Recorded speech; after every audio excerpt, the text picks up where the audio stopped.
श्री वाहिगुरु साहिब जीओ।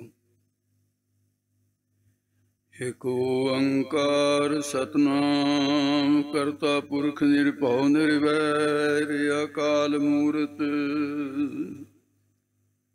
अजूनी सैभं गुर प्रसाद जपयाद सच जुगाद सच है भी सच नानक होसी भी सच। गुरु नानक अंगद गुरु अमरदास पदबंद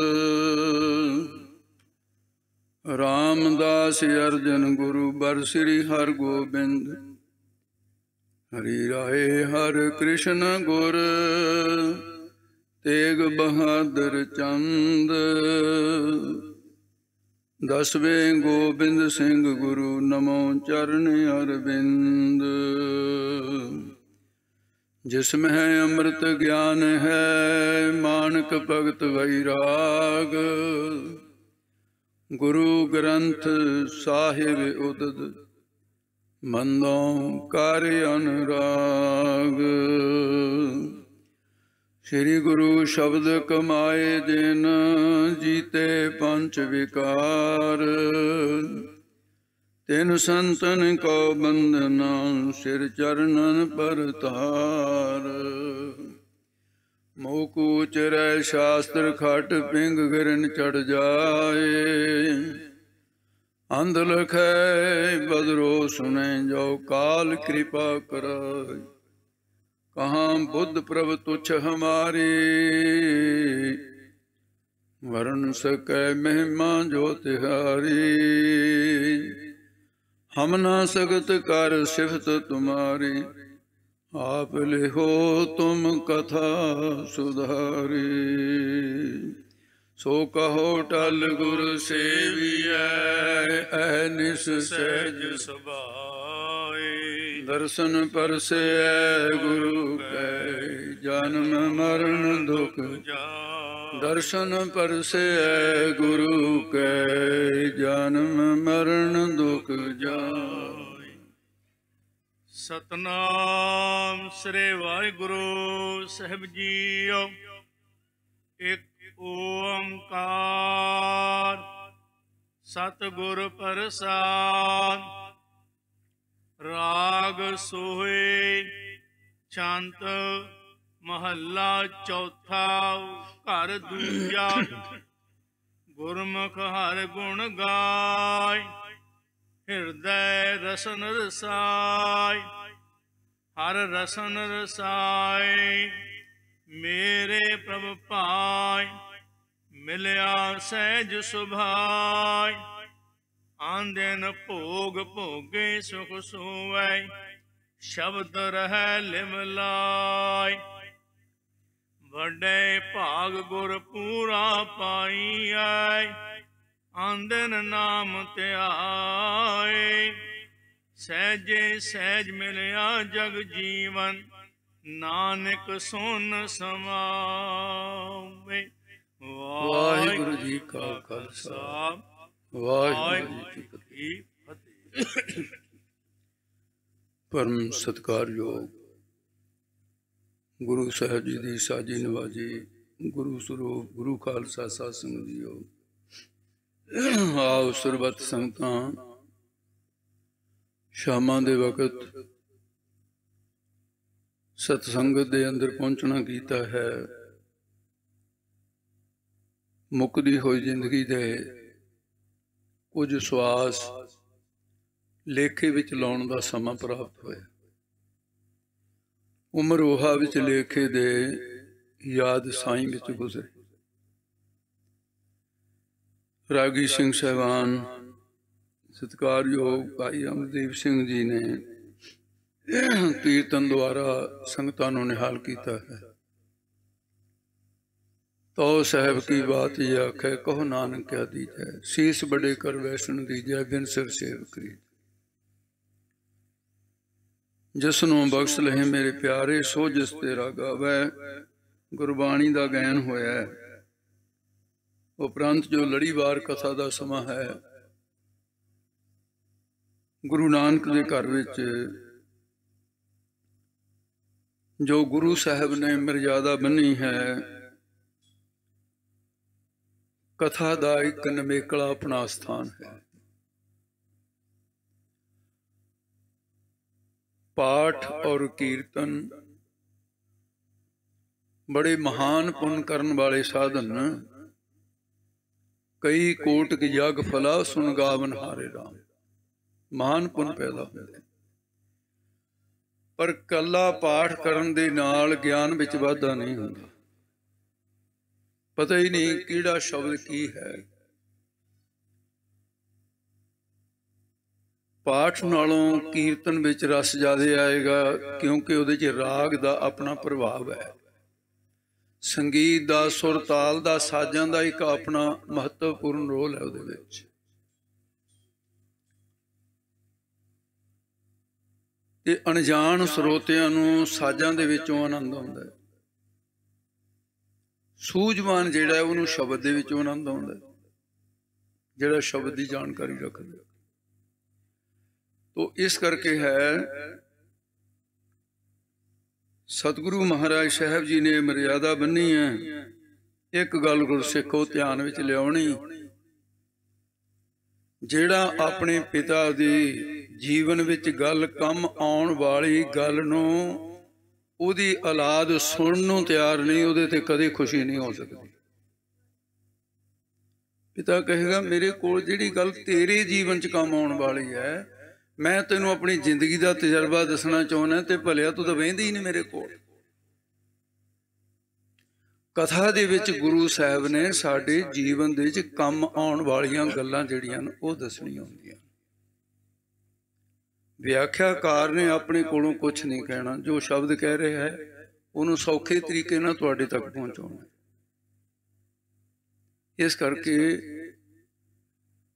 गुरु की खुशी प्राप्त करने वास्ते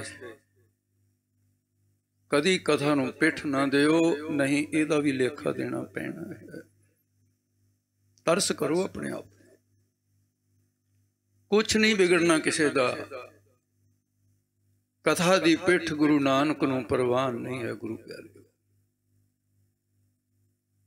इस करके ना आना चंगा, दोषी होना चंगा नहीं। गुरु कृपा करे आओ। लावां दी कथा हुई है 3 दिन, जो तुसां वल्लों जो शब्द में कन्नां दे नाल सुन चुका हाँ, इहदे लई मैं तुहाडा धन्नवाद करदा। बड़े बड़े सूझवान ज्ञानी सिंह साहिबानां ने, ਸਰੋਤਿਆਂ ने महसूस किया है कि लावां दी पहली बार इस तरह की विचार सुनी। गुरु कृपा करे ब्याह दे माहौल उसे वातावरण विच लावां तो पहला भी बाणी सी ते लावां तो बाद च भी है। फर्क सिर्फ इन्ना है, वो ब्याह तो पहला दे वातावरण दे शब्द ते हुण ब्याह तो बाद दे वातावरण दे शब्द है, प्रकरण वही है। जदों गुरसिख दी आत्मा दा परमात्मा नाल विआह हो गया, 4 अवस्था प्राप्त हो गईयां, तुरिया पद विच सिख पहुंच गया। ते तुरिया पद दे विच ते गुरु ते सिख दा ये विआह जिहड़ा सी तुरिया अवस्था प्राप्त हो गई है। फिर विआह तो बाद जिहड़ा खुशी का माहौल हुंदा है परिवारां दे अंदर, हुण जिहड़ा आनंद प्राप्त होया है, ते विआह तो बाद लोकी बधाइयां देण आउंदे ने कि फलाना सिया तेरे पुत्र दा विआह होया, बधाई होवे, तेरी पुत्री दा विआह होया, बधाई होवे, बधाइयां हुंदियां। हुण उस वातावरण दी बाणी है। धन गुरु रामदास महाराज जिस प्रकार कथन करते हैं, सुनो जी। एक ओंकार सतगुर प्रसाद। एक अदुति जिहदे च दूआ पढ़ नहीं है, अखंड स्वरूप। ओंकार सर्व का प्रकाश, ਸਤ ਜਿਹੜਾ ਤਿੰਨਾਂ ਕਾਲਾਂ ਚ ਨਾਸ ਨਹੀਂ ਹੁੰਦਾ, ਤ੍ਰੈ ਕਾਲ ਅਵਦਤਿਅੰ ਸਤਤਿਅੰ, ਇਹ ਵੇਦ ਦੀ ਸੁਰਤੀ ਐਸਾ ਕਹਿੰਦੀ ਹੈ। ਇਹਨੂੰ ਸੌਖਿਆ ਮਹਾਰਾਜ ਨੇ ਕਿ ਆਦ ਸੱਚ ਜੁਗਾਦ ਸੱਚ ਹੈ, ਪੀ ਸੱਚ ਨਾਨਕ ਹੋਸੀ ਪੀ ਸੱਚ। ਗੁਰ ਚੇਤਨ ਪ੍ਰਸਾਦ ਆਨੰਦ ਸਰੂਪ। ਸਤ ਚੇਤਨ ਆਨੰਦ ਦੇ ਬ੍ਰਹਮ ਦੇ ਵਿਸ਼ੇਸ਼ਣ ਕਥਨ ਕੀਤੇ ਹੈ। ਮੂਲ ਮੰਤਰ ਦੇ 13 ਵਿਸ਼ੇਸ਼ਣ, ਉਹਨਾਂ ਵਿੱਚੋਂ ਇੱਥੇ 3 ਵਿਸ਼ੇਸ਼ਣ, ਕਿਉਂਕਿ ਮੰਗਲ ਛੋਟੇ ਰੂਪ ਦਾ ਇੱਕ ਓੰਕਾਰ ਸਤਿਗੁਰ ਪ੍ਰਸਾਦ ਇੰਨੇ ਅੱਖਰ। ਪ੍ਰਾਪਤੀ ਕਿਵੇਂ ਹੁੰਦੀ ਹੈ? ਸਤਿਗੁਰਾਂ ਦੀ ਪ੍ਰਸਾਦ ਕਿਰਪਾ ਦੇ ਨਾਲ। ਪਾਠ ਇਸ ਤਰ੍ਹਾਂ ਹੀ ਕਰਨਾ ਹੈ, ਸਤਿਗੁਰ ਪ੍ਰਸਾਦ ਅਰਥ ਵਾਲਾ ਸਤ ਨੂੰ ਲਹਿਦਾ ਕਰੇਗਾ, ਗੁਰ ਨੂੰ ਲਹਿਦਾ ਕਰੇਗਾ, ਕਿਉਂਕਿ ਵਿਸ਼ੇਸ਼ਣ ਉਹ ਵਿਆਖਿਆਕਾਰ ਦੀ ਜ਼ਿੰਮੇਵਾਰੀ ਹੈ। ਸਤਿਗੁਰਾਂ ਦੀ ਪ੍ਰਸਾਦ ਕਿਰਪਾ ਦੇ ਨਾਲ, ਗੁਰ ਕਿਰਪਾ ਜਾਏ ਨਰਕੋ ਕੀਨੀ ਤੇ ਇਹ ਜੁਗਤ ਛਾਨੀ, ਇਹ ਗੁਰੂ ਦੀ ਕਿਰਪਾ ਨਾਲ ਪ੍ਰਾਪਤ ਹੁੰਦਾ ਹੈ। ਹਾਂਜੀ ਅੱਗੇ ਚੱਲ। ਰਾਗ ਸੋਹੇ ਛੰਦ ਮਹੱਲਾ ਚੌਥਾ, ਘਰ ਦੂਜਾ। ਸੂਹੀ ਰਾਗਣੀ ਹੈ ਤੇ ਇਹਦੇ ਵਿੱਚ ਛੰਤ ਜਸਰੂ ਬਾਣੀ ਹੈ। ਛੰਤ ਉਸ ਬਾਣੀ ਨੂੰ ਕਹਿੰਦੇ ਆ, ਉਸ ਛੰਦ ਨੂੰ ਕਹਿੰਦੇ ਨੇ ਜਿਹਦੇ ਵਿੱਚ ਸੰਗੀਤ ਵੀ ਹੋਵੇ ਤੇ ਕਾਵ ਵੀ ਹੋਵੇ। ਕਾਵ ਔਰ ਸੰਗੀਤ ਦੋਨਾਂ ਨੂੰ ਮਿਲਾ ਕੇ ਛੰਤ ਬਣਦਾ। ਰਾਗ ਦੇ ਚੌਥੇ ਸੁਰਤਾਲ ਵਿੱਚ, ਚੌਥੇ ਪਾਤਸ਼ਾਹ ਦਾ ਸ਼ਬਦ ਹੈ, ਰਾਗ ਦੇ ਦੂਜੇ ਸੁਰਤਾਲ ਵਿੱਚ ਹੈ, ਘਰ ਦੂਜਾ ਹੈ। ਚੌਥੇ ਪਾਤਸ਼ਾਹ ਦਾ ਸ਼ਬਦ ਰਾਗ ਦੇ ਦੂਸਰੇ ਸੁਰਤਾਲ ਵਿੱਚ ਹੈ। ਹਾਂਜੀ। ਗੁਰਮੁਖ ਹਰ ਗੁਣ ਗਾਏ। ਜਦੋਂ ਭਾਈ ਪ੍ਰਾਪਤੀ ਹੋ ਗਈ ਵਾਹਿਗੁਰੂ ਦੇ, ਫਿਰ ਜਿਹਦੀ ਕਿਰਪਾ ਦੇ ਨਾਲ ਕੁਝ ਪ੍ਰਾਪਤੀ ਹੋਵੇ ਉਹਦਾ ਧੰਨਵਾਦ ਵੀ ਕਰੀਦਾ ਹੈ। ਮੁਖੀ ਗੁਰੂ ਸਾਹਿਬ ਜਿਨ੍ਹਾਂ ਦੁਆਰਾ ਹਰੀ ਵਾਹਿਗੁਰੂ ਦੇ ਗੁਣ ਗਾਏ ਗਏ ਹੈ, ਤੇ ਸਤਿਗੁਰਾਂ ਦਾ ਧੰਨਵਾਦ ਹੈ ਜਿਨ੍ਹਾਂ ਨੇ ਜਨਮਾਂ ਜਨਮਾਤਰਾਂ ਦੇ ਵਿਛੜੇ ਹੋਇਆਂ ਨੂੰ ਵਾਹਿਗੁਰੂ ਪਰਮੇਸ਼ਰ ਮਿਲਾ ਦਿੱਤਾ ਹੈ। ਉਹਦੇ ਗੁਣ ਖੂਬੀਆਂ, ਗੁਣ ਕੀ ਹੈ? ਸ੍ਰੇਸ਼ਟ ਖੂਬੀ ਦਾ ਨਾਮ ਗੁਣ ਹੈ। ਗਹਿਨ ਕੀਤੇ ਹਨ ਜਸ ਕੀਤਾ, ਹਿਰਦੈ ਰਸਨ ਰਸਾਏ। ਹਿਰਦੇ ਤੋਂ ਭਾਵ ਹੈ ਅੰਤਸ਼ਕਰ, ਤੇ ਇਹਦੇ ਵਿੱਚ ਰਸਨ ਰਸਾਏ। ਪਰਮੇਸ਼ਰ ਦਾ ਨਾਮ ਇੱਕ ਤਾਂ ਹੈ ਬੇਰੁਖੀ ਦੇ ਵਿੱਚ ਜਪਣਾ, ਇੱਕ ਹੈ ਰਸ ਲੈ ਲੈ ਕੇ ਜਪਣਾ। ਇੱਕ ਵਾਹਿਗੁਰੂ ਉਹ ਹੈ, ਇੱਕ ਵਾਹਿਗੁਰੂ ਕਹਿਣ ਦੇ ਨਾਲ ਸਾਰੇ ਰੋਮ ਖੜੇ ਹੋ ਜਾਂਦੇ ਆ, ਤੇ ਇੱਕ ਵਾਹਿਗੁਰੂ ਕਹਿਣ ਦੇ ਨਾਲ ਕੁਛ ਵੀ ਭਾਵ ਪ੍ਰਗਟ ਨਹੀਂ ਹੁੰਦਾ। ਇਹ ਅਵਸਥਾ ਹੈ, ਪ੍ਰੇਮ ਦੀ ਅਵਸਥਾ ਹੈ। ਤੋ ਇਸ ਕਰਕੇ ਹੈ ਹਿਰਦੇ ਰਸਨ ਰਸਾਏ, ਤੇ ਹਿਰਦੇ ਨੂੰ ਵੀ ਤੇ ਰਸਨਾ ਨੂੰ ਵੀ ਰਸਾ ਕਰਕੇ, ਰਸ ਲੈ ਲੈ ਕੇ ਹਿਰਦੇ ਦੇ ਵਿੱਚ ਵੀ ਰਸ ਆਵੇ, ਸ਼ਬਦ ਦਾ, ਵਾਹਿਗੁਰੂ ਗੁਰਮੰਤਰ ਦਾ, ਰਸਨਾ ਤੇ ਵੀ ਆਵੇ। ਆਉਂਦੇ ਜਾਂਦੇ ਸਵਾਸਾਂ ਦੇ ਨਾਲ, ਇਹਨੂੰ ਸਵਾਸਾਂ ਦੀ ਮਾਲਾ ਕਹਿੰਦੇ ਆ। ਸਵਾਸਾਂ ਦੀ ਮਾਲਾ ਬਣ ਜਾਂਦੀ ਹੈ ਮਣਕਿਆਂ ਦੀ ਤਰ੍ਹਾਂ। ਇਹ ਇਸ ਤਰ੍ਹਾਂ ਜਿਵੇਂ ਉਹ ਪਾਰਾ ਚੜ੍ਹਦਾ ਨਾ, ਉਹ ਦੇਖਿਆ ਜਾਂਦਾ ਹੈ, ਤੇ ਥੋੜਾ ਥੋੜਾ ਉਹ ਜਦੋਂ ਬਲੱਡ ਪ੍ਰੈਸ਼ਰ ਚੈੱਕ ਕਰੀਦਾ ਹੈ, ਉਹ ਇਸ ਤਰ੍ਹਾਂ ਥੋੜਾ ਜਿਹਾ ਜਮਕ ਜੀ ਮਾਰ ਮਾਰ ਕੇ ਚੱਲਦਾ ਹੈ। ਉਹੀ ਸਵਾਸ ਵਾਹਿਗੁਰੂ ਕਹਿਣ ਦੇ ਵਿੱਚ ਥੋੜੀ ਜਿਹੀ ਜਮ ਅੰਦਰ ਨੂੰ ਜਾਂਦਾ, ਚਾਹੇ ਬਾਹਰ। ਜੀਵ ਨਹੀਂ ਹਿਲਣੀ ਉਹਦੇ ਚ, ਜੀਵ ਦਾ ਤਾਂ ਕੋਈ ਮਤਲਬ ਨਹੀਂ ਹਿਲਣ ਦਾ। ਸੁਰਤ ਕੀ ਸੂਈ प्रेम का धागा नाम का मन का होता है, ऐसी माला जो जन फेरे प्रभु रूप हो जाता है। हर अखर दोए ए माला जबत जबत पे दीन दया, कबीर मेरी सिमरनी रसना ऊपर राम। ਸਵਾਸਾਂ ਦੀ ਮਾਲਾ बन जाए, ਆਉਂਦੇ ਜਾਂਦੇ ਸਵਾਸਾਂ ਦੇ ਨਾਲ ਜਿਨ੍ਹਾਂ ਸਾਸ ਗਰਾਸ ਨਾ ਵਿਸਰੈ, ਹਰ ਨਾਮਾ ਮਨ ਮੰਤ ਧਨ ਸੇ ਸਈ ਨਾਨਕਾ ਪੂਰਨ ਸੋਈ ਸੰਤ। ਇਸ ਪ੍ਰਕਾਰ ਕਹਿੰਦੇ ਹਨ, ਹਰ ਰਸਨ ਰਸਾਏ ਮੇਰੇ ਪ੍ਰਭ ਭਾਏ। ਜਿਹੜੇ ਰਸਨਾ ਦੇ ਨਾਲ ਰਸ ਲੈ ਲੈ ਕੇ, ਹਿਰਦੇ ਦੇ ਨਾਲ ਰਸ ਲੈ ਲੈ ਕੇ ਮੇਰੇ ਪ੍ਰਭੂ ਦਾ ਨਾਮ ਜਪਦੇ ਨੇ, ਮੇਰੇ ਰੱਬ ਜੀ ਨੂੰ ਭਾਏ ਚੰਗੇ ਲੱਗਦੇ ਨੇ। ਚੰਗੇ ਲੱਗੇ ਨੇ ਭਾਗੇ ਹਨ। ਮਿਲਿਆ ਸਹਿਜ ਸੁਭਾਏ, ਉਹਨਾਂ ਨੂੰ ਵਾਹਿਗੁਰੂ ਫਿਰ ਸੁਤੇ ਸਿੱਧ ਹੀ, ਸੁਭਾਵਕ ਹੀ। ਤੇ ਜੋ ਵਾਹਿਗੁਰੂ ਮਿਲਿਆ ਕਿਵੇਂ? ਕਹਿੰਦੇ ਸਹਿਜ ਗਿਆਨ ਦੇ ਦੁਆਰਾ। ਗਿਆਨ ਕਿੱਥੋਂ ਮਿਲਿਆ? ਗੁਰੂ ਸਾਹਿਬ ਤੋਂ। ਤੇ ਇਸ ਪ੍ਰਕਾਰ ਗੁਰੂ ਦੀ ਕਿਰਪਾ ਦੇ ਨਾਲ ਪ੍ਰਾਪਤੀ ਹੋਏ। ਆਨ ਦਿਨ ਭੋਗ ਭੋਗੇ ਸੁਖ ਸੋਵੈ। ਅਨ ਦਿਨ ਜਿਵੇਂ ਗ੍ਰਸਤੀ ਜੀਵਨ ਦੇ ਅੰਦਰ ਸੰਸਾਰਕ ਭੋਗ ਭੋਗੇ ਜਾਂਦੇ ਹੈ, ਪਤੀ ਪਤਨੀ ਦਾ ਰਿਸ਼ਤਾ ਹੋਇਆ, ਇਧਰ ਜਿਹੜੀ ਜੀਵ ਆਤਮਾ ਹੈ ਤੇ ਸਾਡੀ ਜਿਹੜੀ ਅਭਾਸ਼ ਬਿਰਤੀ ਹੈ, ਉਹ ਜਦੋਂ ਅਦਵੈ ਆਨੰਦ ਚੇਤਨ ਦੇ ਨਾਲ ਮਿਲਦੀ ਹੈ, ਜਿਹਦੀਆਂ ਲਾਵਾਂ ਹੋ ਕੇ ਹਟੀਆਂ ਨੇ, ਤੇ ਇਹੀ ਭੋਗਾਂ ਦਾ ਭੋਗਣ ਹੈ ਜਿਹੜਾ ਉਸ ਵੇਲੇ ਉੱਥੇ ਆਨੰਦ ਆ ਰਿਹਾ ਹੈ। ਆਨੰਦ ਆਨੰਦ ਸਭ ਕੋ ਕਹੈ, ਆਨੰਦ ਗੁਰੂ ਤੇ ਜਾਣਿਆ। ਇਹ ਜਿਹੜਾ ਆਨੰਦ ਪ੍ਰਾਪਤ ਹੋਇਆ ਤੇ ਇਹਦੇ ਵਰਗਾ ਕਿਸੇ ਵੀ ਪਦਾਰਥ ਵਿੱਚ, ਖਾਣ ਪੀਣ ਵਿੱਚ, ਭੋਗਣ ਵਿੱਚ ਕਿਤੇ ਵੀ ਕੋਈ ਰੰਚਕ ਮਾਤਰ ਬਣੀ। ਬਲਕਿ ਇਹ ਜਿਹੜੇ ਸੁੱਖ ਹਨ, ਖੁੱਲ੍ਹ ਦਿਲੀ ਦੇ ਨਾਲ ਪ੍ਰਮਾਣ ਦਿੱਤੇ ਨੇ ਮੇਰੇ ਪਾਤਸ਼ਾਹ ਨੇ। ਨਿਮਖ ਕਾਮ ਸਵਾਦ ਕਾਰਨ, ਕੋੜ ਦਿਨਸ ਦੁਖ ਪਾਵੈ, ਕਰੀ ਮੋਹਤ ਰੰਗ ਮਾਣੈ, ਫਿਰ ਬਹੁਰ ਬਹੁਰ ਪਛਤਾਵੈ। ਇਹ ਆਨੰਦ ਇਹੋ ਜਿਹਾ, ਇਸ ਤੋਂ ਪਰੇ ਆਨੰਦ ਦੀ ਇਹ ਤਾਂ ਅਵਧੀ ਹੈ। ਹੋਰ ਕਿਸੇ ਚੀਜ਼ 'ਚ ਆਨੰਦ ਨਾ ਦੇਖਣ 'ਚ, ਨਾ ਸੁਣਨ 'ਚ, ਨਾ ਖਾਣ 'ਚ, ਨਾ ਭੋਗਣ 'ਚ। ਐਸਾ ਆਨੰਦ ਹੈ ਇਹ। ਅਨਦਿਨ ਭੋਗ ਭੋਗੇ ਸੁਖ ਸੋਵੈ। ਫਿਰ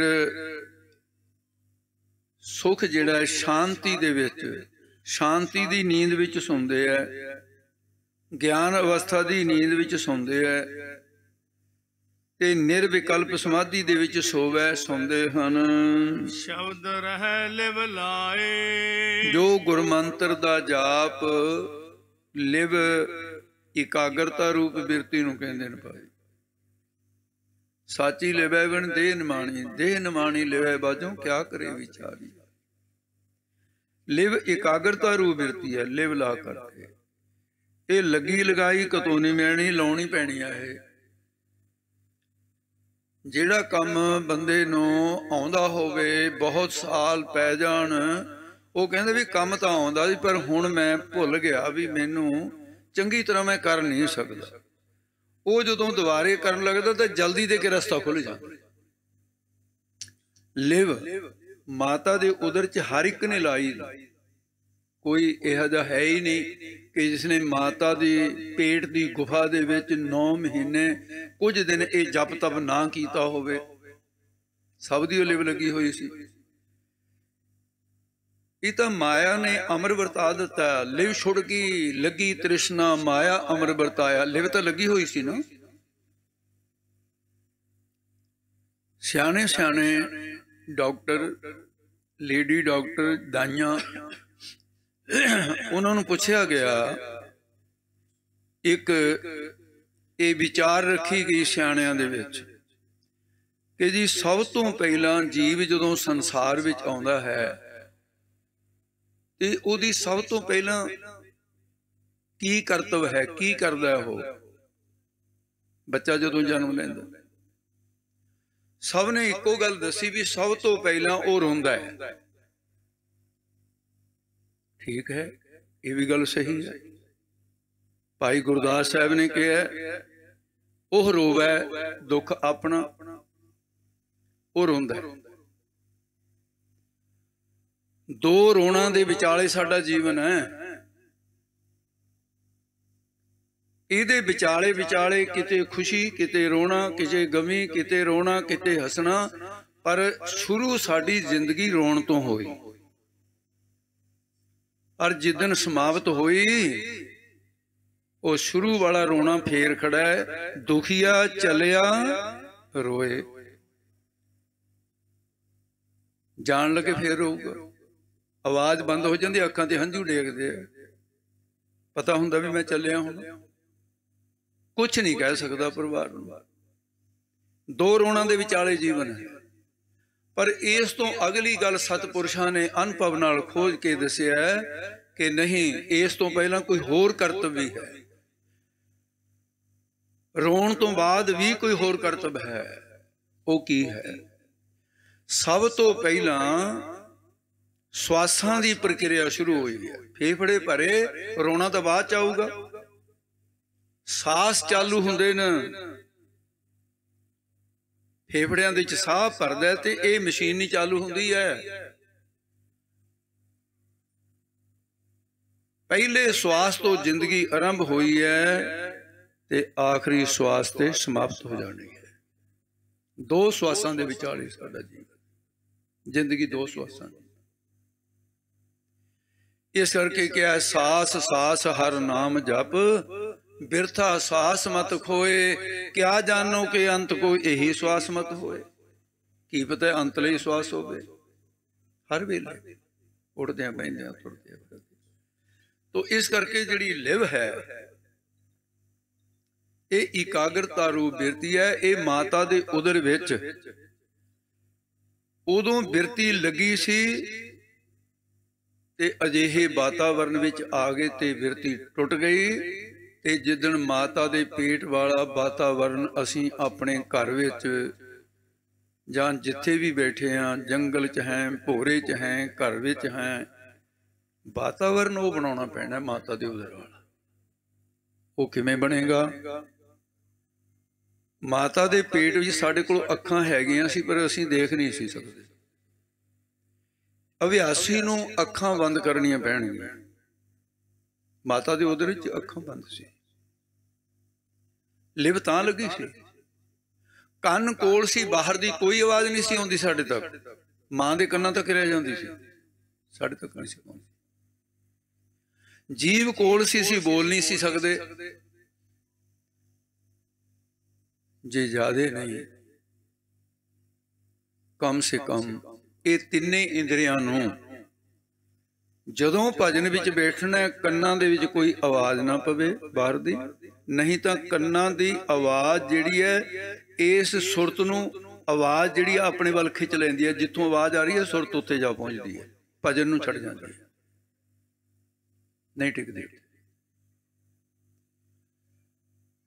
ते जिस वेले असीं देखदे हां अखां दा जिहड़ा विशा है वो रूप है, जदों देखदे हां किसी वस्तु दा रूप उत्थे ही साडी सुरत जा पहुंचदी है। उत्थों इहदे नाल नेत्र बंद करने चाहुंदे, कन्नां दी आवाज़ बंद कर देनी ते जीव दे नाल उन्नी देर तक संसार दा कोई शब्द नहीं बोलना। ये तिन्ने चीज़ां करके जदों असीं भीतर नूं जाना शुरू करांगे, अंदर दा मार्ग खुलेगा ते अंदर हैरान हो गए। इहा जा आकाश तुहानूं अंदर दिसेगा जिहा जा बाहर दिसदा है। इहो जे तारे अंदर दिसणगे जिहो जे बाहर दिसदे है। इहो जी बिजली और इहो जे वातावरण चमत्कार, बिजली दियां लाइटां, ये सारा कुछ सुभावक ही अभ्यासी नूं दिसदा हुंदा। लिवता लगे उन्नी देर तक तां गल्लां। इस करके जिहड़े शब्द दे विच बिरती नूं ला करके रह रहे न, वो इस आनंद नूं माणदे हन। बड़े भाग गुर पूरा पाईऐ, ये बड़े भाग जिन्हां दे उन्हां नूं सब ते बड़ा गुरु कौन है? सब ते बड़ा सतगुर नानक जिन कल राखी। उदों बड़ा है ही कोई, सब तो बड़े।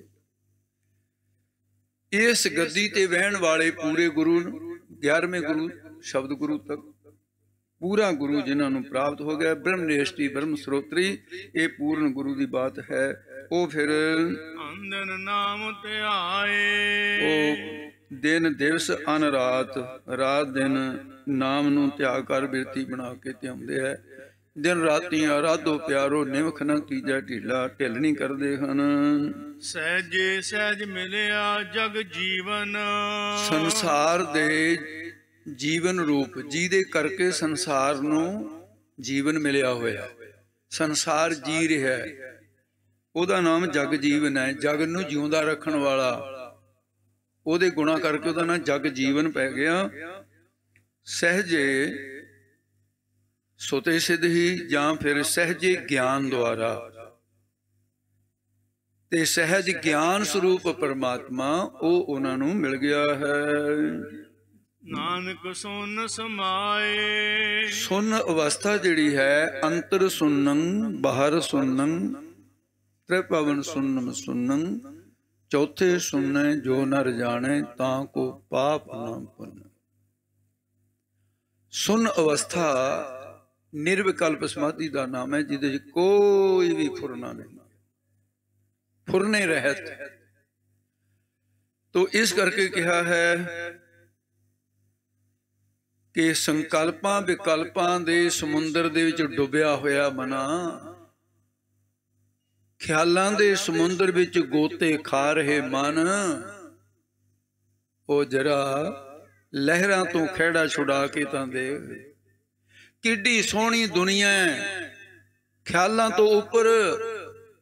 ਉਹ ਖਿਆਲਾਂ ਨੂੰ ਕਿਤੇ ਪਲ ਭਰ ਭੁਲਾ ਕੇ ਤਾਂ ਦੇਖ।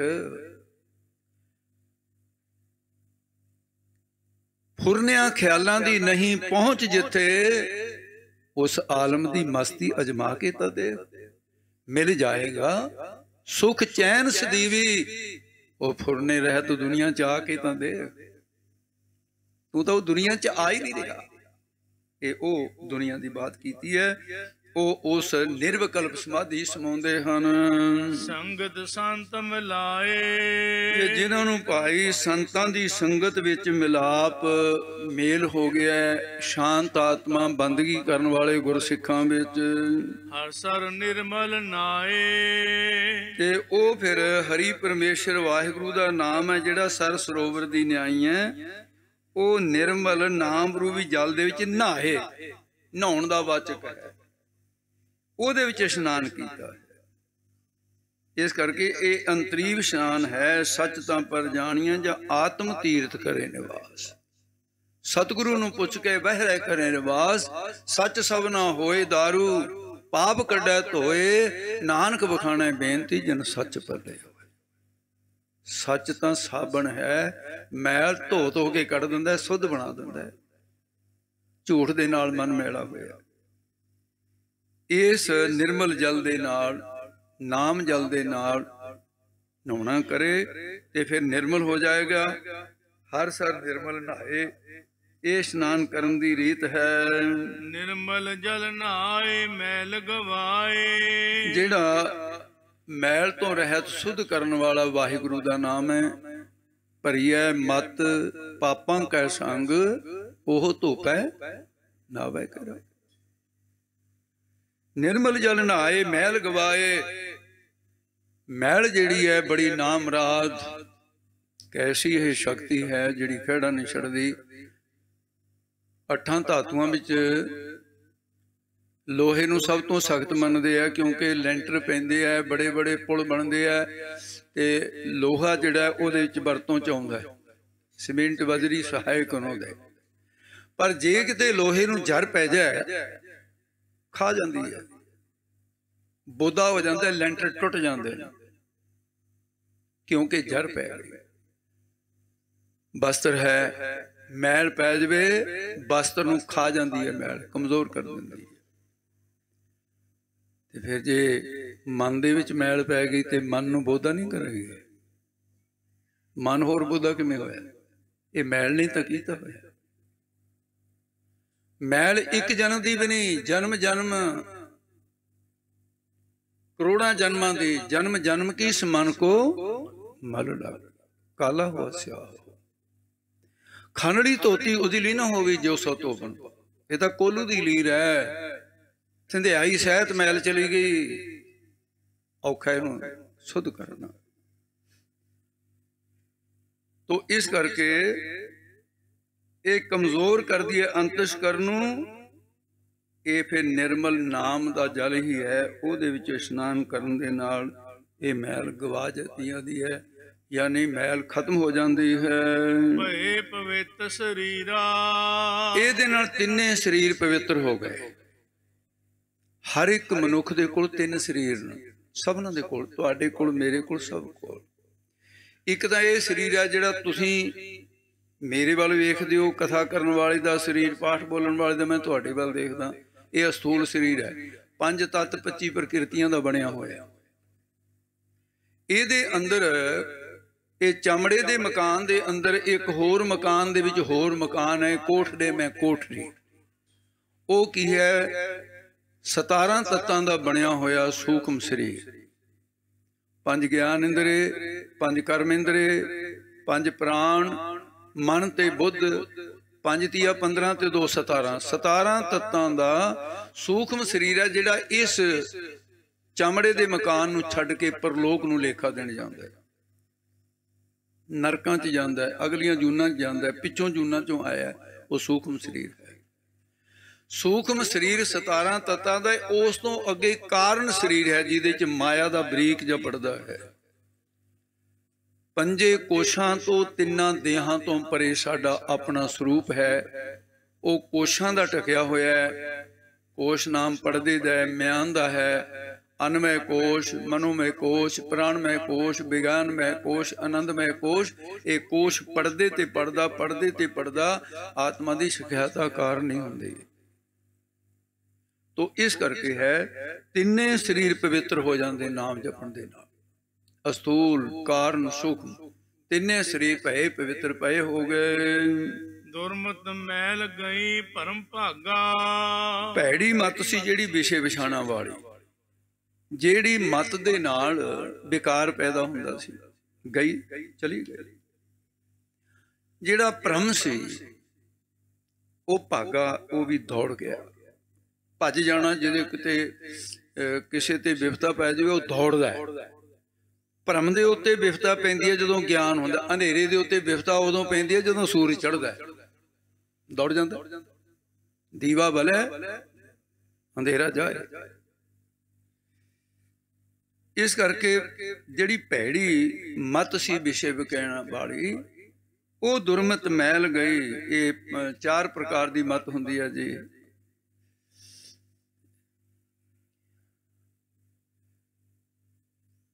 ਭਾਈ ਨਿਰਭੈ ਸਿੰਘ ਬੀਬੀ ਦਾ ਕਰਜ਼ਾ ਲਾ ਦੀ, ਇਹਨਾਂ ਨੂੰ ਤਾਂ ਦੇਣਾ ਆਪਾਂ ਨੇ, ਇਹਨਾਂ ਦੇ ਕੋਲ ਖਿਆਲ ਰੱਖਣਾ। ਹਾਂਜੀ, ਦੁਰਮਤ ਮੈਲ ਗਈ, ਭੈੜੀ ਮੈਲ ਚਲੀ ਗਈ। ਭਰਮ ਭਾਗਾ। ਭਰਮ ਦੀਆਂ ਕਿਸਮਾਂ ਜਿਹੜੀਆਂ ਨੇ 5 ਨੇ। ਭੇਦ ਪਰਮ, ਕਰਤਤ ਪਰਮ, ਪੁਨ ਸੰਗ ਪਰਮ ਵਿਕਾਰ, ਬਰਮ ਏਤਰ ਜਗ ਸਤ ਪਰਮ, ਪੰਚੋ ਪਰਮ ਸੰਸਾਰ। ਇਹ 5 ਪ੍ਰਕਾਰ ਦੇ, 5 ਪ੍ਰਕਾਰ ਦੇ ਹਥੌੜੇ ਨੇ ਜਿਹੜੇ ਇਹਨੂੰ ਭੰਨਦੇ ਆ। ਉਹ ਵਿਚਾਰ ਸੂਖਮ ਹੁੰਦੀ ਹੈ। ਗੁਰੂ ਕਿਰਪਾ ਕਰੇ। ਇਹ ਭਰਮ ਵੀ ਮੋਟੇ ਤੌਰ ਤੇ ਜੇ ਕਹੀਏ ਵੀ ਭਰਮ ਕੈਸਾ ਹੁੰਦਾ, ਗੁਰਬਾਣੀ ਦੇ ਵਿੱਚ ਸਵਾਲ ਕੀਤਾ, ਮਾਧਵੇ ਕਿਆ ਕਹੀ ਹੈ ਭਰਮ ਐਸਾ। ਕਿਹੋ ਜਿਹਾ ਜੀ ਭਰਮ ਨੂੰ ਕੀ ਕਹੀਏ? ਤੇ ਜਵਾਬ ਕੀ ਮਿਲਿਆ? ਜੈਸਾ ਮਾਨੀਏ ਹੋਏ ਨਾ ਤੈਸਾ। ਮੰਨਿਆ ਸੀ ਸੱਪ, ਨਿਕਲੀ ਰੱਸੀ, ਉਹਨੂੰ ਭਰਮ ਕਹਿੰਦੇ ਨੇ। ਸਮਾਨ ਅੰਧਕਾਰ ਦੇ ਵਿੱਚ ਰੱਸੀ ਤੋਂ ਸੱਪ ਪ੍ਰਤੀਤ ਹੋਣ ਲੱਗਦਾ ਹੈ। ਜੇ ਗੂੜਾ ਅੰਧੇਰਾ ਹੋਵੇ ਤਾਂ ਸੱਪ ਦੇ ਉੱਤੇ ਵੀ ਪੈਰ ਧਰ ਕੇ ਲੰਘ ਜਾਂਦਾ ਬੰਦਾ, ਡਰਨਾ ਤਾਂ ਇੱਕ ਪਾਸੇ ਦੇ। ਔਰ ਜੇ ਚਾਨਣਾ ਹੋਵੇ ਤਾਂ ਰੱਸੀ ਦਿਸੂਗੀ। ਰੱਸੀ ਦੇ ਅਗਿਆਨ ਕਰਕੇ ਸੱਪ ਨੇ ਜਨਮ ਲਿਆ ਤੇ ਸੱਪਣੀ ਨੂੰ ਨਹੀਂ ਜੰਮਿਆ ਹੋ। ਸਾਡੇ ਅਗਿਆਨ ਕਰਕੇ ਸੰਸਾਰ ਪੈਦਾ ਹੋਇਆ ਹੈ। ਤੇ ਜਦੋਂ ਚਾਨਣਾ ਹੋ ਗਿਆ ਰੱਸੀ ਦਾ, ਸੱਪ ਗਾਇਬ ਹੋ ਜਾਂਦਾ ਹੈ।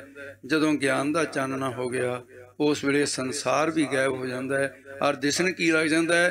ਬ੍ਰਹਮ ਦਾ ਵਾਸਤਵ ਰੂਪ ਜਿਹੜਾ ਹੈ, ਬ੍ਰਹਮ ਦਿਸਣ ਲੱਗ ਜਾਂਦਾ ਹੈ। ਸਭ ਹੈ ਬ੍ਰਹਮ, ਬ੍ਰਹਮ ਹੈ ਪਸਰਿਆ, ਫਿਰ ਉਹ ਦਿਸਦਾ ਹੈ। ਸੋ ਇਸ ਕਰਕੇ ਭਰਮ ਭਾਗਾ, ਦੌੜ ਜਾਂਦਾ ਹੈ ਭਰਮ। ਹਉਮੈ ਬਿੰਠੀ ਪੀੜਾ। ਤੇ ਜਿਹੜੀ ਹਉਮੈ ਦੀ ਪੀੜਾ ਹੈ, ਦਰਦ ਹੈ ਹਉਮੈ ਦਾ, ਇਹ ਬਿੰਠੀ ਦਾ ਅਰਥ ਹੈ ਵਿਨਾਸ਼ ਹੋਣਾ, ਨਾਸ਼ ਹੋਣਾ। ਇਹ ਨਾਸ਼ ਹੋ ਗਏ। ਨਦਰ ਪ੍ਰਭ ਸਤ ਸੰਗਤ ਪਾਈ। ਜਦੋਂ ਪ੍ਰਭੂ ਦੀ ਨਦਰ ਪਈ ਤਾਂ ਸਤ ਸੰਗਤ ਪ੍ਰਾਪਤ ਹੁੰਦੀ ਹੈ ਭਾਈ। ਇਹ ਪ੍ਰਭੂ ਦੀ ਨਦਰ ਹੈ। ਸਭਨਾਂ ਉੱਪਰ ਨਦਰ ਪ੍ਰਭ ਤੇਰੀ ਹੈ ਤਾਂ ਸਾਰਿਆਂ ਦੇ ਉੱਤੇ, ਪਰ ਵਿਸ਼ੇਸ਼ ਕਰਕੇ ਜਿਹਨਾਂ ਤੇ ਨਦਰ ਹੋ ਗਈ ਉਹ ਸਤ ਸੰਗਤ ਵਿੱਚ ਆਉਂਦੇ। ਜਿਨ ਕੋ ਕਿਰਪਾ ਕਰਤ ਹੈ ਗੋਬਿੰਦ, ਤੇ ਸਤ ਸੰਗ ਮਿਲਾ। ਨਦਰ ਪ੍ਰਭੂ ਸਤ ਸੰਗਤ ਪਾਈ, ਉਹਦੀ ਕਿਰਪਾ ਦੇ ਨਾਲ ਸਤ ਸੰਗਤ ਪ੍ਰਾਪਤ ਹੋਏ। ਨਿਜ ਕਰ ਹੋਆ ਵਾਸਾ। ਨਿਜ ਆਪਣੇ ਸਰੂਪ ਦੇ ਵਿੱਚ ਵਸਣਾ ਹੋ ਗਿਆ। ਨਿਜ ਕਰ ਮਹਿਲ ਪਾਵੋ ਸੁਖ ਸਹਜੇ, ਬੋਹਰ ਨਾ ਹੋਏ ਗੋ ਫਿਰ। ਨਿਜ ਘਰ ਦੇ ਵਿੱਚ ਵਾਸਾ ਹੋ ਜਾਂਦਾ। ਨਿਜ ਆਪਣਾ ਸਰੂਪ ਹੈ ਜਿਹੜਾ ਆਤਮਿਕ ਸਰੂਪ, ਉਹਦੇ ਚ ਵਾਸਾ ਹੋ ਗਿਆ। ਹਰ ਮੰਗਲ ਰਸ ਰਸਨ ਰਸਾਏ, ਮੰਗਲ ਜਸ ਵਾਹਿਗੁਰੂ ਦਾ, ਹਰੀ ਪਰਮੇਸ਼ਰ ਦਾ ਰਸਨਾ ਦੇ ਨਾਲ ਰਸ ਲੈ ਲੈ ਕੇ, ਰਸਾ ਰਸਾ ਕੇ ਆਪਣੇ ਜੀਵ ਨੂੰ, ਆਤਮਾ ਨੂੰ। ਆ ਜਿਵੇਂ ਮੇਰੀ ਪੀਰੀ ਦਾ ਜਥਾ ਤੁਹਾਡੇ ਸਾਹਮਣੇ ਹੈ, ਕਿਵੇਂ ਆਪ ਵੀ ਸ਼ਬਦ ਚੋਂ ਰਸ ਲੈਂਦੇ ਆ ਤੇ ਤੁਹਾਨੂੰ ਸੁਣਨ ਵਾਲਿਆਂ ਨੂੰ ਵੀ ਰਸ ਹੁੰਦਾ। ਰਸਨ ਰਸਾਏ, ਪ੍ਰੇਮ ਦੇ ਵਿੱਚ ਆ ਕੇ, ਪ੍ਰੇਮ ਦੇ ਵਿੱਚ ਭਿੱਜ ਕੇ ਫਿਰ ਗਿਆਨ ਕਰਨਾ। ਤੇ ਇਸ ਪ੍ਰਕਾਰ ਦੇ ਗੁਣ ਗਾਉਣੇ ਜੇ। ਨਾਨਕ ਨਾਮ ਪਰਗਾਸਾ, ਫਿਰ ਨਾਮ ਜਪ ਕੇ ਅੰਦਰ ਪ੍ਰਕਾਸ਼ ਹੋ ਜਾਏਗਾ, ਗਿਆਨ ਦਾ ਚਾਨਣਾ। ਇਸ ਕਰਕੇ ਗਾਸ ਸ਼ਬਦ ਜਿਹੜਾ ਹੈ ਨਾ, ਤੇ ਉਹ ਚਾਨਣੇ ਦਾ ਵਾਚਕ ਹੈ। ਫਾਰਸੀ ਦੇ ਵਿੱਚ ਗਾਸ ਕਹਿੰਦੇ ਨੇ, ਆਪਾਂ ਚਾਨਣ ਕਹਿੰਦੇ ਹਾਂ। ਸੰਸਕ੍ਰਿਤ ਦੇ ਵਿੱਚ ਪਰ, ਅਸੀਂ ਵਿਸ਼ੇਸ਼ ਕਰਨੇ ਹਾਂ। ਪਰ ਦਾ ਅਰਥ ਹੈ ਵਿਸ਼ੇਸ਼, ਗਾਸ ਦਾ ਅਰਥ ਹੈ, ਗਾਸਾ ਵੀ ਉਹੀ ਹੈ, ਗਾਸ ਵੀ ਉਹੀ ਹੈ, ਚਾਨਣਾ। ਵਿਸ਼ੇਸ਼ ਕਰਕੇ ਗਿਆਨ ਦਾ ਚਾਨਣਾ ਜੋ ਅੰਦਰ ਹੁੰਦਾ ਹੈ। ਕਹਿੰਦੇ ਨਾਮ ਜਪ ਕੇ ਉਹ ਗਿਆਨ ਪੈਦਾ ਹੋਏਗਾ, ਜਿਹੜਾ ਪੁਸਤਕਾਂ ਤੋਂ ਜਾਂ ਕਿਸੇ ਤੋਂ ਸੁਣ ਕੇ, ਸੁਣੀਆਂ ਸੁਣਾਈਆਂ ਗੱਲਾਂ ਕਰਨੀਆਂ, ਉਹ ਤਾਂ ਅਗਿਆਨ ਦਾ ਹੀ ਹਿੱਸਾ ਹੈ। ਗਿਆਨ ਜਿਹੜਾ ਅਨੁਭਵ ਪ੍ਰਕਾਸ਼। ਸ਼ਰਧਾ ਦੇਖੋ ਬੱਚੇ ਦੀ। ਹਾਂਜੀ ਅੱਗੇ ਚਲੋ। ਅੰਤਰ ਰਤਨ ਵਿਚਾਰੇ, ਭਾਈ ਅੰਦਰ ਤੇਰੇ ਕੋਲ ਰਤਨ ਹੈ, ਉਹਨਾਂ ਦੀ ਵਿਚਾਰ ਕਰ ਲੈ।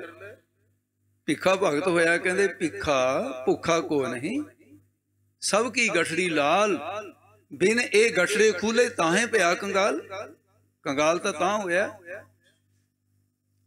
ਇੱਕ ਬਾਦਸ਼ਾਹ ਵਜ਼ੀਰ ਨੂੰ ਕਹਿਣ ਲੱਗਾ, ਵਜ਼ੀਰ ਸਾਹਿਬ, ਇਹ ਬਾਦਸ਼ਾਹੀ ਝੰਜਟ ਫਸਿਆਂ ਨੂੰ ਭਰੇ ਹੋ ਗਏ। ਬਾਪ ਦੇ ਮਰੇ ਤੋਂ ਬਾਅਦ ਮੈਂ ਰਾਜਾ ਬਣ ਗਿਆ ਤੇ ਸੁਤੰਤਰਤਾ ਖਤਮ ਹੋ ਗਈ ਹੈ, ਮੈਂ ਇਕੱਲਾ ਕਿਤੇ ਨਹੀਂ ਜਾ ਸਕਦਾ, ਫੌਜਾਂ ਨਾਲ ਹੁੰਦੀਆਂ ਹੋ ਰਿਹਾ ਵੀ ਸੁਤੰਤਰਤਾ ਵਾਲੇ ਜੀਵਨ ਦਾ ਆਨੰਦ ਹੀ ਕੋਈ ਵੱਖਰਾ ਹੈ। ਮੇਰਾ ਜੀ ਕਰਦਾ ਵੀ ਮੈਂ ਤੀਰਥ ਯਾਤਰਾ ਕਰਾਂ, ਕੁਛ ਮੈਂ ਇਕੱਲਾ ਵਿਚਰਾਂ, ਜਿਹਦੇ 'ਚ ਕੋਈ ਨੌਕਰ ਚਾਕਰ ਨਾਲ ਨਾ ਹੋਵੇ। ਉਹ ਕਹਿੰਦੇ ਹਜ਼ੂਰ ਵੀ ਜੇ ਕਿਸੇ ਨੇ ਸਿਆਣ ਲਿਆ, ਕਹਿੰਦੇ ਨਹੀਂ ਮੈਂ ਭੇਸ ਬਦਲ ਕੇ ਜਾਊਂਗਾ। ਉਹ ਕਿਹਾ ਵੀ ਚੰਗਾ, ਉਹਨਾਂ ਚਿਰ ਤੂੰ ਰਾਜ ਸੰਭਾਲ। ਤੇ ਰਾਜੇ ਨੂੰ ਕਹਿ ਤਾ ਵੀ ਅਗਿਆਤਵਾਸ ਲੈ ਲਿਆ ਰਾਜਾ ਚੱਲ ਪਿਆ। ਇਹ ਵਜ਼ੀਰ ਕਹਿਣ ਲੱਗਿਆ, ਹਜ਼ੂਰ ਇੱਕ ਬੇਨਤੀ ਹੈ, ਸਫ਼ਰ ਲੰਮਾ, ਧਨ ਤਾਂ ਨਹੀਂ ਹੁੰਦਾ, ਤੁਸੀਂ ਇੱਕ ਕੀਮਤੀ ਹੀਰਾ ਲੈ ਲਓ। ਥਾਂ ਥਾਂ ਬੜੇ ਬੜੇ ਜ਼ੌਹਰੀ ਬੈਠੇ ਆ, ਕਿਤੇ ਲੋੜ ਪੈ ਗਈ ਵਰਤ ਲਿਓ। ਤੇਰੀ ਬਾਤ ਠੀਕ ਹੈ, ਉਹਨੇ ਬੰਨਿਆ ਗੱਠ ਚੱਲ ਪਿਆ। ਤੇ ਹੁਣ ਜਿਹੜੇ ਚੋਰ ਨੂੰ, ਉਹਨਾਂ ਦੀ ਅੱਖ ਬੜੀ ਚਲਾਕ, ਉਹਨੇ ਦੇਖਿਆ ਇਹ ਬੰਦਾ ਧਨੀ ਹੈ। ਪੁੱਛਿਆ ਵੀ ਕਿਵੇਂ ਹੈ, ਕਿੱਥੇ ਚੱਲੇ ਹੈ? ਜੀ ਯਾਤਰਾ ਚੱਲੇ। ਕਹਿੰਦਾ ਮੈਂ ਵੀ ਯਾਤਰਾ ਚੱਲਿਆ, ਆਪਾਂ ਤਾਂ ਸੰਗੀ ਹੋ ਗਏ। ਚੋਰ ਕਹਿੰਦਾ ਉਹਨੂੰ ਬਾਦਸ਼ਾਹ ਨੂੰ, ਆਪਾਂ ਰਲੇ ਕੇ ਚੱਲਾਂਗੇ, ਸਫ਼ਰ ਸੌਖਾ ਨਿਬੜੇਗਾ। ਕਹਿੰਦਾ ਠੀਕ ਹੈ। ਜਾਂਦੇ ਜਾਂਦੇ ਗੱਲਾਂ ਬਾਤਾਂ ਕਰਦਾ, ਕਹਿੰਦਾ ਵੀ ਮੈਂ ਤਾਂ ਉੱਥੇ ਤੱਕੇ ਜਾਣਾ। ਅੱਗੇ ਗਿਆ, ਦੂਸਰਾ ਚੋਰ ਮਿਲਿਆ, ਉਦੋਂ ਵੱਡਾ ਚੋਰ। ਕਹਿੰਦਾ ਕਿਵੇਂ ਹੈ, ਠੱਗ ਫਸੀ? ਕਹਿੰਦਾ ਹਾਂ ਹੈ। ਕਹਿੰਦਾ ਤੂੰ ਵੇਚ ਲੈ। ਦੱਸ। ਕਹਿੰਦਾ ਮੈਂ 10,000 ਰੁਪਇਆ ਲੈਣਾ। ਬਹੁਤ ਸੀ ਉਸ ਵੇਲੇ, ਰਾਜਾ 10,000 ਚ ਵਿਕਿਆ। ਉਦੋਂ ਅੱਗਾ ਚੋਰ ਮਿਲਿਆ, 20,000 ਮੁੱਲ ਪੈ ਗਿਆ। ਉਹ ਅੱਗੇ ਵੇਚਦੇ ਗਏ ਤੇ ਮੁੱਲ ਵੱਧਦਾ ਗਿਆ। ਜਿਹੜਾ ਸਭ ਤੋਂ ਅਖੀਰਲਾ ਸੀ ਪੰਜਵਾਂ, ਉਹਨੇ 50,000 ਰੁਪਏ ਦਿੱਤਾ ਵੀ ਮੇਰੇ ਕਰਮਾਂ ਦਾ ਕੁਛ ਨਿਕਲੇ ਨਾ ਨਿਕਲੇ, ਪਰ ਬੰਦਾ ਧਨੀਆ ਇਹਦੇ ਕੋਲ ਹੈ ਜ਼ਰੂਰ। 50,000 ਦੇ ਵਿੱਚ ਰਾਜਾ ਵਿਕ ਗਿਆ। ਤੇ ਜਦੋਂ ਪਹੁੰਚੇ, ਅਖੀਰਲਾ ਜਿਹੜਾ ਚੋਰ ਸੀ ਉਹ ਬਹੁਤ ਸ਼ੈਤਾਨ ਸੀ, ਇਹਨਾਂ ਦੀ ਸ਼ੈਤਾਨ ਦੀ ਨਾਨੀ ਸੀ ਉਹ, ਇਹਨਾਂ ਦਾ ਵੱਡਾ ਬੌਸ ਸੀ ਉਹ। ਐਵੇਂ ਥੋੜੀ 50,000 ਆਏ, ਉਹਨੂੰ ਪਤਾ ਸੀ ਉਹਦੇ ਕੋਲ ਹੈਗਾ ਕੁਛ। ਕਹਿਣ ਲੱਗਿਆ, ਮੈਨੂੰ ਲੱਗਦਾ ਜੀ ਤੁਸੀਂ ਪਹਿਲੀ ਵਾਰ ਯਾਤਰਾ ਕਰਨ ਆਏ ਹੋ। ਕਹਿੰਦਾ ਹਾਂ ਜੀ ਮੈਂ ਪਹਿਲੀ ਵਾਰ। ਕਹਿੰਦਾ ਇੱਥੇ ਚੋਰ ਬੜੇ ਨੇ, ਜਿਵੇਂ ਗੰਗੂ ਕਹਿੰਦਾ ਸੀ ਨਾ ਮਾਤਾ ਨੂੰ, ਮਾਤਾ ਜੀ ਸਾਡੇ ਪਿੰਡ ਚੋਰ ਬੜੇ ਨੇ, ਧਿਆਨ ਰੱਖਣਾ। ਚੋਰ ਸੀ ਖੁਦ। ਚੋਰ ਕਈ ਵਾਰੀ ਸਾਧ ਬਣ ਕੇ ਟੱਕਰਦੇ ਅੱਗੇ, ਦੇਖੋ ਵੀ ਇੱਥੇ ਚੋਰ ਬੜੇ ਆ। ਉਹ ਕਹਿੰਦੇ ਚੋਰ ਨੂੰ ਇੱਥੇ, ਕਹਿੰਦੇ ਨਹੀਂ ਨਹੀਂ, ਇੱਥੇ ਤਾਂ ਗੰਗਾ ਤੇ ਜਿੱਥੇ ਨਹਾਉਣੇ ਆ ਨਾ, ਇੱਥੇ ਤਾਂ ਪੰਡਤ ਵੀ ਚੋਰ ਹੈ, ਕੱਪੜੇ ਚੱਕ ਕੇ ਲੈ ਜਾਂਦੇ ਇੱਥੇ। ਫੇਰ ਕੀ ਕਰੀਏ? ਕਹਿੰਦੇ ਜੀ ਇਸ ਤਰ੍ਹਾਂ ਕਰੋ, ਜਦੋਂ ਮੈਂ ਨਹਾਊਂਗਾ ਤੁਸੀਂ ਮੇਰੇ ਕੱਪੜਿਆਂ ਦੀ ਰਾਖੀ ਰੱਖੋ, ਜਦੋਂ ਤੁਸੀਂ ਨਹਾਓਗੇ ਤੁਹਾਡੇ ਕੱਪੜਿਆਂ ਦੀ ਮੈਂ ਰਾਖੀ ਰੱਖੂੰਗਾ। ਕਹਿੰਦੇ ਇੰਝ ਕਰ ਲੈਂਦੇ। ਤੇ ਰਾਜੇ ਨੂੰ ਪਤਾ ਸੀ ਚੋਰ ਹੈ, ਰਾਜਾ ਸੀ, ਰਾਜਾ ਐਵੇਂ ਥੋੜੀ ਹੁੰਦਾ। ਤੇ ਜਦੋਂ ਰਾਜਾ ਨਹਾਉਣ ਲੱਗਿਆ, ਪਹਿਲਾਂ ਤਾਂ ਉਹ ਚੋਰ ਦੇ ਕੱਪੜਿਆਂ ਕੋਲ ਖੜਿਆ। ਚੋਰ ਤਾਂ ਉਧਰ ਨੂੰ ਮੂੰਹ ਕਰਕੇ ਨਹਾਉਂਦਾ ਵੀ ਕੱਪੜਿਆਂ 'ਚ ਕੋਈ ਗੜਬੜ ਨਾ ਕਰ ਦੇਵੇ, ਚੋਰ ਨੂੰ ਸਾਰੇ ਚੋਰ ਦੀਂਦੇ ਆ। ਜਦੋਂ ਰਾਜਾ ਨਹਾਉਣ ਲੱਗਿਆ, ਉਹਨੇ ਪਿੱਠ ਕਰ ਲਈ ਉਧਰ ਨੂੰ, ਚੋਰ ਕਰੇ ਨੂੰ, ਵੀ ਚੰਗੀ ਤਰ੍ਹਾਂ ਫਰੋਲ ਲਵੇ। ਉਹ ਫਰੋਲੀ, ਸਾਰਾ ਕੁਝ ਦੇਖਿਆ ਤਾਂ ਕੱਖ ਨਾ ਨਿਕਲਿਆ। ਕਹਿੰਦਾ ਉਹ 50,000 ਰੁਪਈਆ ਵੀ ਲਾਇਆ, ਇਹਦੇ ਨਿਕਲਿਆ ਹੀ ਕੱਖ ਨਹੀਂ। ਕਹਿੰਦਾ ਠੱਗੀ ਹੋ ਗਈ, ਵੀ ਮੈਂ ਧੋਖਾ ਖਾ ਗਿਆ, ਪਹਿਲੀ ਵਾਰ ਜ਼ਿੰਦਗੀ ਧੋਖਾ ਖਾਦਾ। ਕਹਿੰਦਾ ਤੇ ਕੱਖ ਵੀ ਨਹੀਂ ਨਿਕਲਿਆ, ਕੁਝ ਵੀ ਨਹੀਂ ਆ, ਕੰਗਾਲ ਬੰਦਾ, ਮੈਂ ਚਿਹਰਾ ਦੇਖ ਕੇ ਫਸ ਗਿਆ। ਨਾਨੂ ਕੇ ਆ ਕੇ ਕਹਿਣ ਲੱਗਾ, ਵੀ ਇਹ ਗੱਲ ਸੁਣ ਸੱਜਣਾ, ਮੈਨੂੰ ਨਹੀਂ ਪਤਾ ਤੂੰ ਕੌਣ ਹੈ, ਪਰ ਤੈਨੂੰ ਪਤਾ ਹੈ ਵੀ ਤੂੰ 50,000 ਰੁਪਏ ਦੇ ਚ ਵਿਕਿਆ ਹੋਇਆ। 10,000 ਤੋਂ ਸ਼ੁਰੂ ਹੋਇਆ ਤੇ 5ਵੇਂ ਥਾਂ ਤੇ ਮੇਰੇ ਕੋਲ ਵਿਕਿਆ ਤੂੰ। ਹੁਣ ਗੱਲ ਇੰਨੀ ਹੈ, ਇਹ ਤਾਂ ਹੋ ਨਹੀਂ ਸਕਦਾ ਵੀ ਤੇਰੇ ਕੋਲ ਕੁਝ ਹੋਵੇ ਨਾ, ਮੈਨੂੰ ਅਜੇ ਵੀ ਲੱਗਦਾ ਹੈ। ਪਰ ਮੈਨੂੰ ਦੱਸ, ਕਿਆ ਮੈਂ ਧੋਖਾ ਖਾ ਗਿਆ ਜਾਂ ਤੇਰੇ ਕੋਲ ਕੁਝ ਹੈ? ਉਹ ਕਹਿੰਦਾ ਵੀ ਤੂੰ ਧੋਖਾ ਖਾ ਗਿਆ। ਹੈ ਕਿਸ ਤਰ੍ਹਾਂ? ਕਹਿੰਦਾ ਪਹਿਲੀ ਗੱਲ ਵੀ ਮੈਂ ਯਾਤਰੂ ਨਹੀਂ ਹਾਂ, ਮੈਂ ਯਾਤਰੂ ਨਹੀਂ ਹਾਂ। ਮੈਂ ਯਾਤਰੂ ਦਾ ਢੋਂਗ ਰਚਿਆ, ਲਿਬਾਸ ਬਣਾਇਆ, ਤੇ ਤੂੰ ਵੀ ਯਾਤਰੂ ਦਾ ਲਿਬਾਸ ਹੈ। ਯਾਤਰੂ ਤੂੰ ਵੀ ਨਹੀਂ ਹੈ, ਯਾਤਰੂ ਮੈਂ ਵੀ ਨਹੀਂ ਹਾਂ। ਤੂੰ ਚੋਰ ਹੈ ਤੇ ਮੈਂ ਕੁਛ ਹੋਰ ਹਾਂ। ਜੇ ਤੈਨੂੰ ਦੱਸਦਾ ਤੇਰੇ ਪੈਰ ਤੇ ਹੇਠਾਂ ਤੇ ਜ਼ਮੀਨ ਖਿਸ ਗਿਆ, ਬੇਟਾ ਜੀ ਰਸਤਾ ਥੋੜਾ ਜਿਹਾ ਛੱਡ ਕੇ ਲੰਘਣ ਵਾਲਿਆਂ ਨੂੰ ਤੰਗੀ ਹੁੰਦੀ ਹੈ, ਇੱਧਰ ਆ ਜਾ। ਕਹਿੰਦਾ ਜੀ ਦੱਸੋ। ਕਹਿੰਦਾ ਉਹ ਮੈਂ ਬਾਅਦ ਚ ਦੱਸੂਗਾ, ਤੂੰ ਦੱਸ ਵੀ ਕੀ ਗੱਲ ਹੈ। 50,000 ਰੁਪਇਆ ਮੇਰਾ ਮੁੱਲ ਕਿਉਂ ਪਾਇਆ? ਕਹਿੰਦਾ ਤੈਨੂੰ ਧਨੀ ਸਮਝ ਕੇ ਵੀ ਤੇਰੇ ਕੋਲ ਹੈ ਕੁਛ, ਬਈ ਜਦ ਮੈਂ ਬਚਨੇ ਦੇ ਦਿੱਤਾ ਵੀ ਮੈਂ ਚੋਰ ਹਾਂ, ਹੁਣ ਤਾਂ ਕੁਛ ਹੋ ਹੀ ਨਹੀਂ ਸਕਦਾ, ਹੁਣ ਕਿਹੜਾ ਮੈਂ ਤੇਰਾ ਕੁਛ ਵਿਗਾੜ ਦੂੰਗਾ, ਪਰ ਤੂੰ ਮੈਨੂੰ ਦੱਸ ਵੀ ਤੇਰੇ ਕੋਲ ਹੈਗਾ। ਕਹਿੰਦੇ ਹੈਗਾ। ਹੈ ਕੀ ਹੈ? ਕਹਿੰਦੇ ਬੜਮੁੱਲਾ ਹੀਰਾ ਹੈ, ਕਰੋੜਾਂ ਅਰਬਾਂ ਰੁਪਏ ਦਾ ਹੀਰਾ। ਕਹਿੰਦਾ ਵੀ ਹੁਣ ਇੰਨੀ ਗੱਲ ਦੱਸ ਵੀ ਰੱਖਿਆ ਕਿੱਥੇ? ਮੈਂ ਕਿੰਨੀ ਵਾਰ ਤੇਰੀ ਤਲਾਸ਼ੀ ਲੈ ਲਈ, ਮੈਂ ਛੱਡਿਆ ਨਹੀਂ, ਪੱਤ ਕਰਕੇ ਦੇਖ ਲਿਆ, ਤੇ ਮੈਨੂੰ ਮਿਲਿਆ ਕਿਉਂ ਨਹੀਂ? ਇਹਦਾ ਮਤਲਬ ਤੂੰ ਤਾਂ ਫਿਰ ਮੇਰੇ ਨਾਲ ਬੁੱਧੀਵਾਨ ਹੈ। ਉਹ ਕਹਿੰਦਾ ਵੀ ਸੱਜਣਾ ਗੱਲ ਇਹ ਨਹੀਂ ਹੈ, ਮੈਨੂੰ ਪਤਾ ਸੀ ਤੂੰ ਚੋਰ ਹੈ, ਤੂੰ ਮੇਰੀ ਗਠੜੀ ਨੂੰ ਫਰੋਲਣਾ ਹੈ। ਕਹਿੰਦਾ ਆਪਣੀ ਗਠੜੀ ਫੋਲ, ਮੇਰਾ ਹੀਰਾ ਤੇਰੀ ਗਠੜੀ 'ਚ ਰੱਖਿਆ ਹੋਇਆ, ਕੱਢ। ਜਦ ਕੱਢਿਆ ਕਹਿੰਦਾ ਉਹ, ਕਹਿੰਦਾ ਜੀ ਇਹ, ਕਹਿੰਦਾ ਇਹੀ ਤਾਂ ਜੁਗਤੀ ਸੀ ਚੋਰਾਂ ਤੋਂ ਬਚਣ ਦੀ, ਤੂੰ ਆਪਣੀ ਗਠੜੀ ਥੋੜੀ ਬੋਲੇਗਾ। ਇਹ ਕਹਾਣੀ ਦਾ ਮਤਲਬ ਕੀ ਹੈ? ਵੀ 5 ਚੋਰ ਜਿਹੜੇ ਸਾਨੂੰ ਅੱਗੇ ਤੋਂ ਅੱਗੇ ਵੇਚ ਰਹੇ ਹੈ, 5 ਨੇ ਵੇਚਿਆ। 5ਵੇਂ ਥਾਂ ਤੇ ਹੰਕਾਰ ਕਹਿੰਦਾ ਉਹ ਇੰਨਾ ਧਨ ਵੀ ਖਰਚ ਕੀਤਾ ਤੇ ਹੀਰਾ ਕਿੱਥੇ ਪਿਆ? ਆਤਮ ਵਸਤੂ। ਉਹ ਕਹਿੰਦਾ ਵੀ ਦੋਨਾਂ ਦੂਜਿਆਂ ਦੀਆਂ ਗਠੜੀਆਂ ਫਰੋਲਦਾ ਰਿਹਾ ਤੇ ਆਪਣੇ ਹਿਰਦੇ ਦੀ ਗਠੜੀ ਫਰੋਲਦਾ ਤੇ ਇਹਦੇ ਵਿੱਚ ਪਿਆ ਮੱਤ ਵਿੱਚ ਰਤਨ ਜਵਾਹਰ ਮਾਣਕ, ਜੇ ਇੱਕ ਗੁਰ ਕੀ ਸਿੱਖ ਸੁਣੇ ਫਿਰ ਲੱਭੇਗਾ ਹੀਰਾ। ਹਾਂਜੀ ਕਿੱਥੇ ਬੋਲਦੇ ਦੁਬਾਰੇ? ਅੰਤਰ ਰਤਨ ਵਿਚਾਰੇ। ਇਹ ਵਿਚਾਰ ਲੈ, ਗਿਆਨ ਰਤਨ, ਨਾਮ ਰਤਨ, ਆਤਮਾ ਰਤਨ, ਬ੍ਰਹਮ ਰਤਨ ਤੇਰੇ ਅੰਦਰ ਹੈ, ਸਿਆਣ ਲੈ ਉਸ ਨੂੰ। ਗੁਰਮੁਖ ਨਾਮ ਪਿਆਰੇ। ਜਿਹੜਾ ਗੁਰਮੁਖਾਂ ਨੂੰ ਨਾਮ ਪਿਆਰਾ ਹੈ ਉਹਨਾਂ ਨੂੰ ਲੱਭਦਾ। ਮੁਖੀ ਗੁਰੂ ਦੁਆਰਾ ਜਿਹਨਾਂ ਨੂੰ ਨਾਮ ਪਿਆਰਾ ਲੱਗਿਆ ਹੈ। ਹਰ ਨਾਮ ਪਿਆਰੇ ਸ਼ਬਦ ਨਿਸਤਾਰੇ। ਜਿਹਨਾਂ ਨੂੰ ਨਾਮ ਪਿਆਰਾ ਲੱਗਿਆ, ਸ਼ਬਦ ਨੇ ਨਿਸ ਪ੍ਰਪੰਚ ਤੋਂ ਤਾਰ ਦਿੱਤਾ ਉਹਨਾਂ ਨੂੰ। ਅਗਿਆਨ ਅੰਧੇਰ ਗਵਾਇਆ। ਅਗਿਆਨ ਦਾ ਅੰਧਕਾਰ ਜੋ ਹਿਰਦੇ ਛਾਇਆ ਹੋਇਆ ਸੀ ਉਹ ਗਵਾ ਦਿੱਤਾ। ਗਿਆਨ ਅੰਜਨ ਗੁਰ ਦੀਆ ਅਗਿਆਨ ਅੰਧੇਰ ਵਿਨਾਸ਼, ਹਰ ਕਿਰਪਾ ਤੇ ਸੰਤ ਭੇਟਿਆ ਨਾਨਕ ਮਨ ਪਰ। ਹਾਂਜੀ ਅੱਗੇ। ਗਿਆਨ ਪ੍ਰਚੰਡ ਬਲਿਆ ਘਟ ਚਾਨਣ। ਗਿਆਨ ਦਾ ਦੀਵਾ ਬਣਿਆ ਘਟ ਹਿਰਦੇ ਦੇ ਵਿੱਚ। ਇਹ ਜਿਹੜਾ ਸੀ ਪ੍ਰਚੰਡ, ਪ੍ਰਚੰਡ ਨਾਮ ਤਿੱਖੇ ਦਾ, ਤਿੱਖਾ ਚਾਨਣਾ ਬ੍ਰਹਮ ਗਿਆਨ ਦਾ ਉਹ ਪ੍ਰਾਪਤ ਹੋ ਗਿਆ ਹੈ। ਉਹਦੇ ਨਾਲ ਫਿਰ ਤੇ ਅੱਗੇ ਫਿਰ ਕੀ ਹੋਇਆ ਦੱਸਦੇ ਹਨ। ਘਰ ਮੰਦਰ ਸੋਹਾਇਆ। ਤੇ ਫਿਰ ਇਹਦੇ ਨਾਲ ਸਰੀਰ ਰੂਪੀ ਘਰ, ਅੰਤਸ਼ਕਰਨ ਰੂਪੀ ਮੰਦਰ ਜਿਹਦੇ ਚ ਪੂਜਾ ਕਰਨੀ ਸੀ ਰੱਬ ਦੀ, ਕਹਿੰਦੇ ਸੋਭਲੀਕ ਹੋ ਗਿਆ। ਤਨ ਮਨ ਅਰਪ ਸ਼ਿੰਗਾਰ ਬਣਾਏ।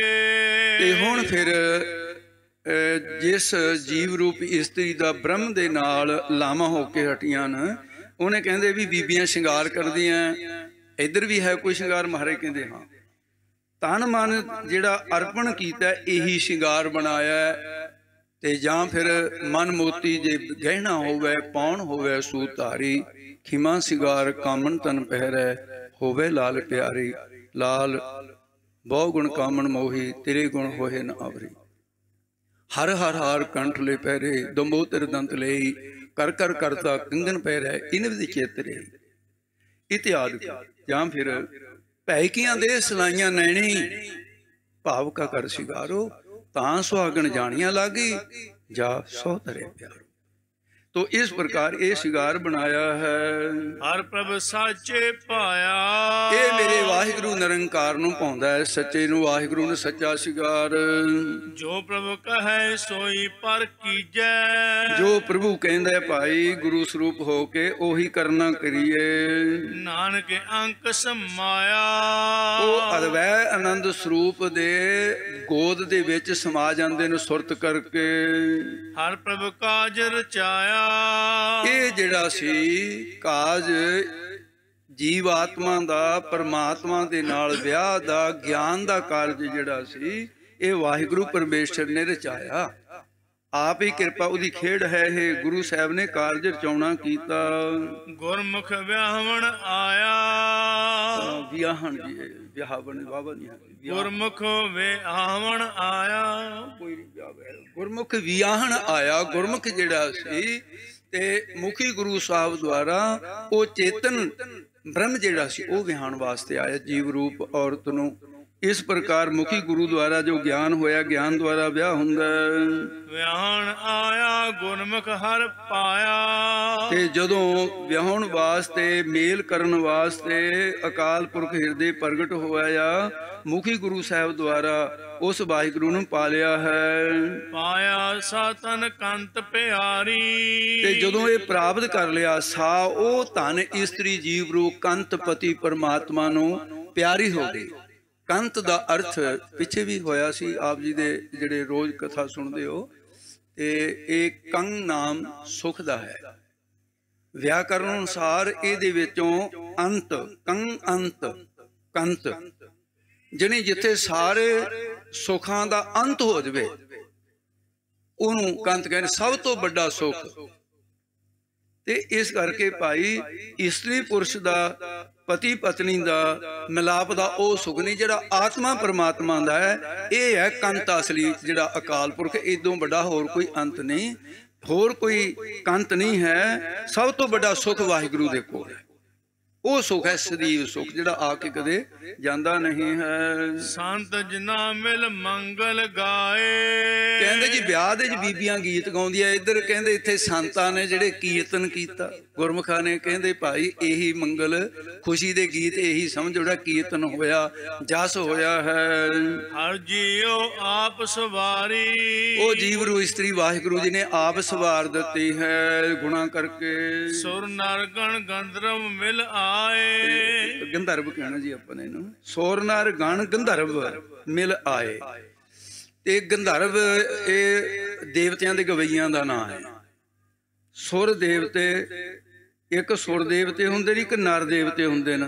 ਨਰ ਦੇਵਤੇ ਹੁੰਦੇ ਜਿਹੜੇ ਜੰਗ ਵਿੱਚ ਸ਼ਹੀਦ ਹੋਣ ਤੋਂ ਬਾਅਦ ਦੇਵਤੇ ਬਣੇ ਹੋਣ, ਜੇ ਉਹਨਾਂ ਦੀ ਇੱਛਾ ਰਹਿ ਜਾਵੇ ਜਾਂ ਪੁੰਨ ਕਰਕੇ ਬਣੇ, ਉਹਨੂੰ ਨਰ ਦੇਵ ਕਹਿੰਦੇ। ਸੁਰ ਦੇਵ ਜਿਹੜੇ ਇਹ ਸਾਸੀ ਅਣਜਾਣ ਸੰਗਿਆ ਵਾਲੇ 33 ਕਰੋੜ ਦੇਵਤੇ ਬ੍ਰਹਮਾ ਦੇ ਸੰਕਲਪ ਨਾਲ ਪੈਦਾ ਹੋਏ। ਸੁਰ ਨਰ ਗਣ ਇਹ ਜਿਵੇਂ ਸ਼ਿਵ ਜੀ ਦੇ ਟੋਨਾ ਸੋਨਾ ਨੰਦੀ ਭ੍ਰੰਗੀ ਆਦਿ ਇਹ ਨ, ਤੇ ਵਿਸ਼ਨੂੰ ਜੀ ਦੇ ਲਹਿ ਦੇ ਗਣ ਹਨ।